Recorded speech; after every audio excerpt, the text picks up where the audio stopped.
చాలా కాలంగా సంతానం లేని వాళ్ళు ఉన్నారు.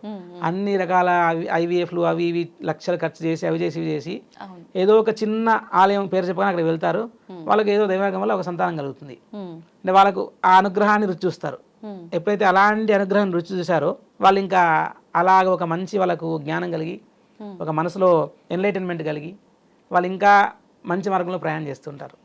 సో ఆధ్యాత్మికత వచ్చి మంచి మార్గంలో ప్రయాణం చేయడానికే మానవ ప్రయత్నము చేయాలి, దైవానుగ్రహం కోసము ప్రాకలాడాలి. రెండు చేతులు కలిస్తేనే చప్పట్లు. ఒక్కటి దాని మీద మనం ఎప్పుడు బ్లేమ్ చేయలేము. రెండు మానవ ప్రయత్నం ఉండాలి. దైవానుగ్రహం కోసము స్వామి నేను చేసే కార్యం నాకు చక్కగా అయ్యేట్టు చూడు, నిర్విఘ్నంగా చేయి, నాకు విఘ్నాలను తొలగించు, నాకు అడ్డంకులు తొలగించు. సో ఆధ్యాత్మికత ఎప్పుడు ఉన్న యువత చేయాల్సింది అయితే మొట్టమొదటి చెప్పాల్సింది ప్రతి ఒక్కరూ భగవద్గీత మొదలెట్టాలండి. భగవద్గీత మొదలెట్టాలి. ఎందుకు భగవద్గీత తెలుసా అండి? సాక్షాత్ శ్రీకృష్ణ పరమాత్మల వారు తన నోటి వెంట చెప్పిన మాటలు. భగవద్గీత అంటే భగవంతుడి చేత గానము చేయబడినది లేదా చెప్పబడినది. ఎవరికి చెప్తున్నారు? అర్జునుడికి చెప్తున్నారు. సో అది కథ అంటారు. కథ అంటే ఏంటి? కథ అంటే ఒక సంభాషణ అని అర్థం సంస్కృతంలో. కథయామాస అంటే చెప్పుచున్నారు అని అర్థం.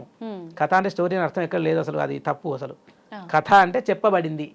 ఎలా చెప్పబడుతుందండి? ఒకరి నుంచి ఇంకొకరు చెప్పబడుతుంది కదా. ఇద్దరు మనుషులు కలిస్తే మాట్లాడుకుంటారు కదా.